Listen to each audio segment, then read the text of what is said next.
back, everybody, to the shop. Today I'm going to take you along and show you how I'm going to make this Patriot knife.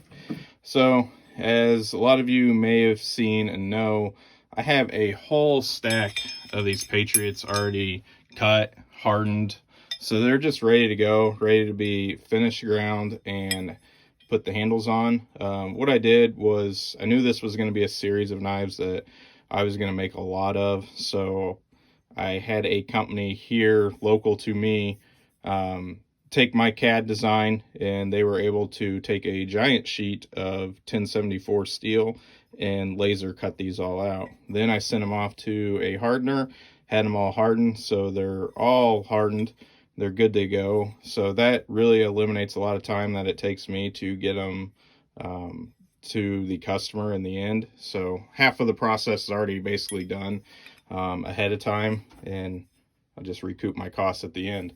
I still have a few that are unhardened, so I could do other things, like I could do jimping on the handles, I could do some texturing.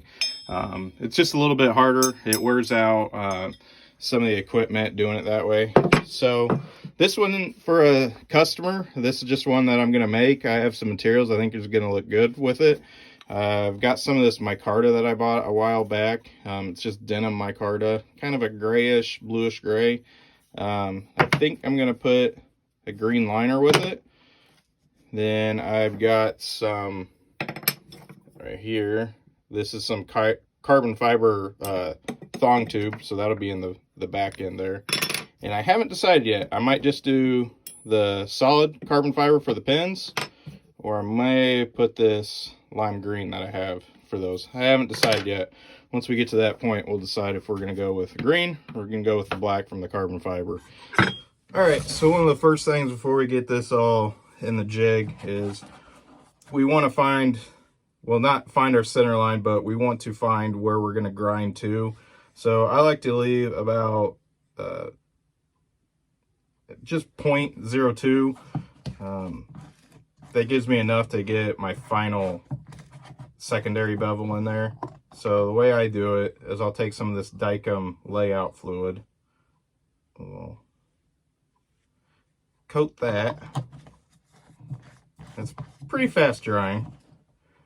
It gives us a nice way that we can reference it. As that's drying, I've got this piece of, it's just a cut off piece of countertop. It's real flat.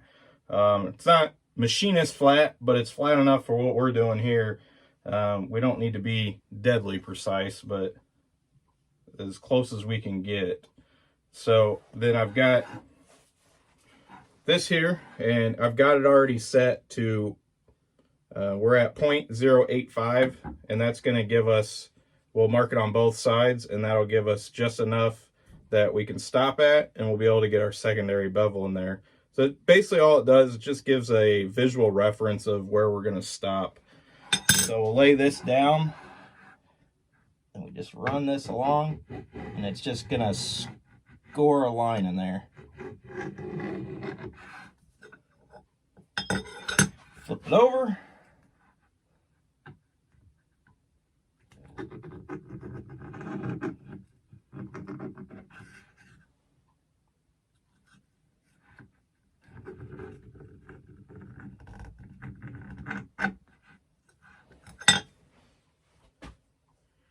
Like I said, it's not exact science. I don't know if you're going to be able to see that. Yeah, you can kind of just barely see that there is a line down the center. And it's just enough that when I put it in this fixture, I'll be able to see it. All right, so something I like to do before I get it in this fixture over here is I'll take this file guide and I'll figure out what I want my bevel to be, where I want it to start and stop. That way it's the same on both sides because these are both parallel. And I'll just take this and I will mark it. And you gotta use like tungsten carbide or something on this hardened steel. If it was still in its soft annealed state, you can mark it with anything, but then when we set it up in the fixture, we have a reference of what each side is. So there you can see we've marked both sides, and that's where our grinds will be. So now we can take it over here. All right, we got everything in the jig now. I use this file guide to clamp it down, and it also gives my belt something to run on. Keeps everything nice and square off of our marks that we've made there. Then when we flip it over to the other side, we'll just be able to line it back up with that line that we made, and everything will be symmetric and look great. So I find that this holds it really, really nicely. It's already hardened, so you're not getting a lot of flex out of it like you would maybe something that's not hardened or a thinner blade. So I don't have any issues with this moving when it's clamped in here like this. Typically on a normal knife, you would lay it on here. I'll show you. You would have it like this, where it's all flat. But the way these grinds come in at an angle, it's just the way I fixture it. It's worked good for me. So that's how we do it. Then the way this works, this rides flat on my table. My table is 90 degrees to the belt, and this is at a, I believe it's a I think it's right at 2.8 degrees. I have it set, and this is just what I use for the Patriot series, so I can't remember from the first time that I set it. But that gives me from 0 on the back, so on the spine here, from 0 degrees all the way to what I've marked at 0.2, that gives me the perfect angle that I need. And it just takes all the guesswork out. I just run it on there until I've got my 0.02 for the blade width, then we're all set. So we'll get you over here to the belt grinder and we'll start grinding this. One thing to be cautious with, since these are hardened, we've got to take time. We've got to cool the blade because we don't want to destroy the temper that's into it. And that's kind of the only drawback to doing it this way, is it takes some more time. You can't just burn through it like you could on a soft blade that needs to be hardened. So that's just something to keep in mind, but just different process. All right, we're over here at the 2x72, and I've got this squared up, and so you just square up the table to the flat platen there, and this is carbide flat platen. So then we're gonna have a nice bevel on it. I'm running a 36 grit ceramic abrasive by Red Label Abrasives. Really love their products. They're made here in Michigan, so that's another reason why I love them. They're local to me, and I've tried a lot of different belts. I've talked to a lot of different people that make knives, and we all seem to concur that Red Label is probably one of the best belts out there. They're good price, and they perform better than anybody that I've had. So these really do a good job. Down here below, you can't see it, but I've got a tub of water that I'm going to quench this in after probably 2 passes and just keep it cool. Because like I said, we do not want to ruin the temper on this and have to get it heat treated again or treat it ourselves. These I can do here in house. And kind of an update, I did purchase a even heat heat treat kiln, but the problem is they're 20 weeks out. They are manufactured here in Michigan over on the east side of the state, but just like everything in the world, it's hard to get right now. So we got to be patient. Here soon we'll have a heat treat oven in the shop, and we'll be able to heat treat our own stuff. That's kind of the update with the brisket knife as well. Waiting on it to come back from the heat treater. As soon as it is, we'll be grinding it as well and getting it finished up. So I know people are waiting for the part 2. I know Moose is really waiting on that knife. That's the customer it's for, and we're getting there. I'm waiting on it. I'm anxious to get it, so we'll get that. So I'm gonna get my respirator on, so I won't be talking through this, which you're probably all glad that I won't be. So we'll get to grinding this.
right, so we got the 36 ground in, and that just sets our bevel.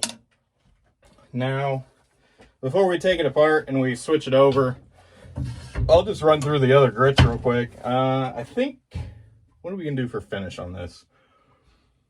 Let's do a stonewash finish. So we'll go to 120, then we'll hit it on the Scotch-Brite. So that was 36. That's a used 120. 60. Anybody else that makes knives have a problem with you just have belts everywhere? That seems to be my issue.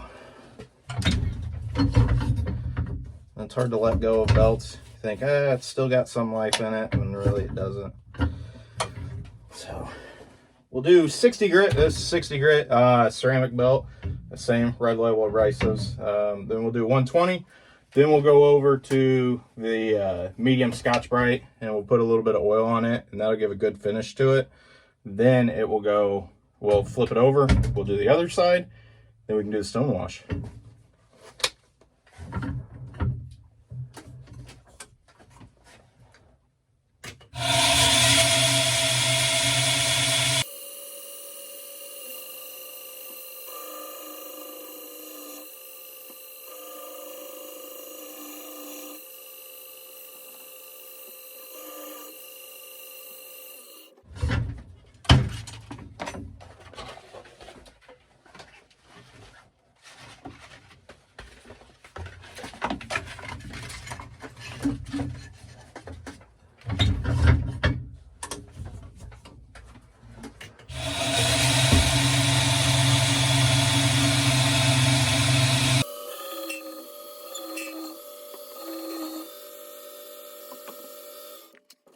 So that's all you gotta do for that. I really like doing stonewash just because you don't have to do any hand sanding, so it really cuts down on the time. I think it just gives it a rustic, more raw look to it.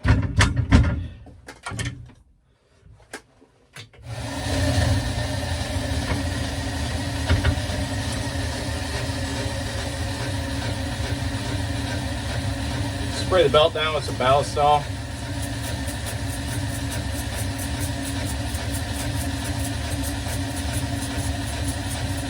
This just helps give it a nice, smooth finish.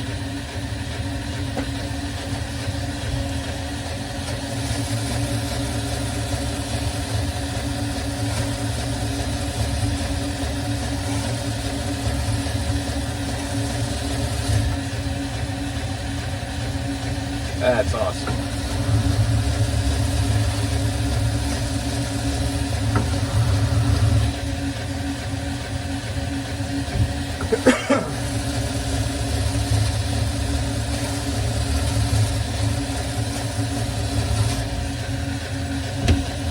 I love to use ballistol, but man, this stuff reeks. So, you see that finish we achieved? I mean, that was just that quick from a rough grind. These surface conditioning belts, I tell you, they really do a good job. So now we'll get it flipped over. We're gonna repeat that process. I'll save you a little bit of time. We'll come back when this is done, ready to clean up, and I'll show you how we do the stonewash finish.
So we got it out of the jig, got it.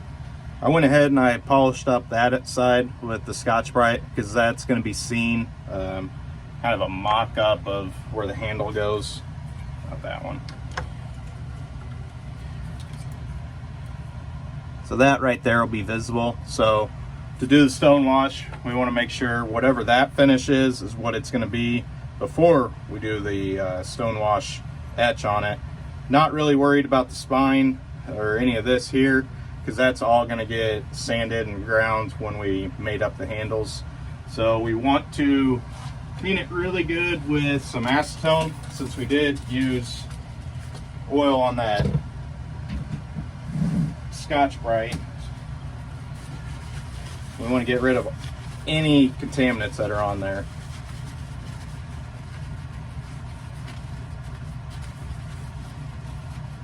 Then I'll go back with denatured, just a little bit of denatured alcohol, and really clean up that.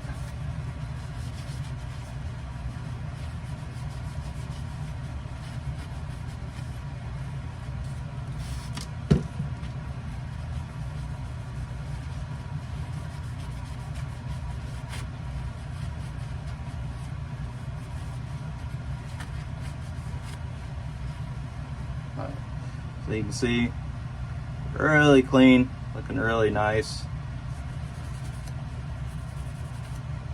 Now what we do is, what I've got here is ferric acid, commonly used to etch like PCB boards, stuff like that in the electronics world, but also does a really great job at etching steel,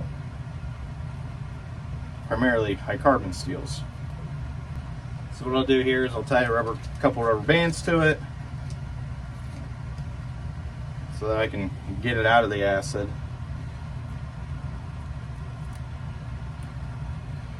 And we'll do about 15 minutes in it, and we'll come back and we'll take a look.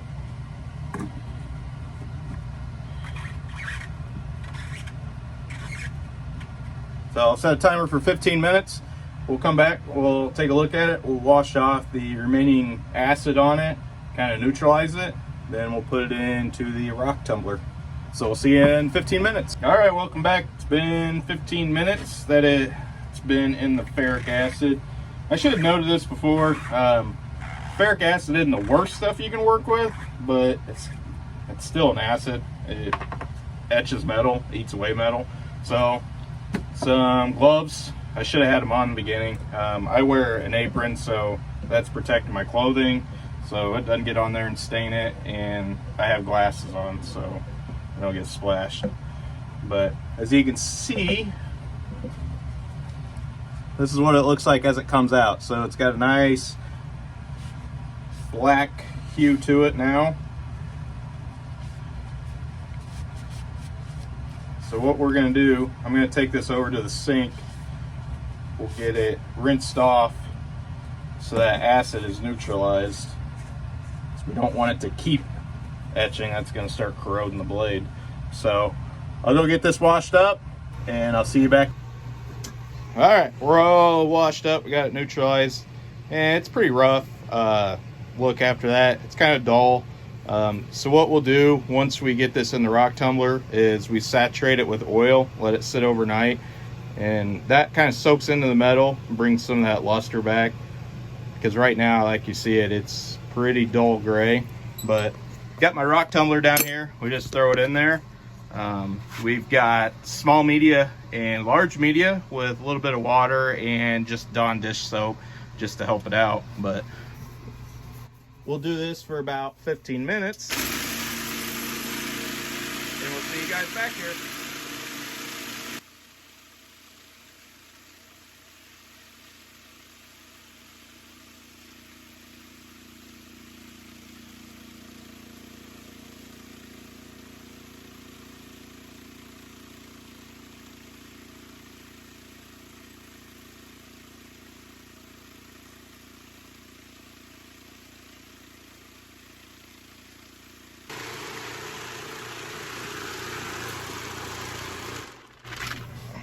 Alright, so the timer's up. Let's open it up, see what we got.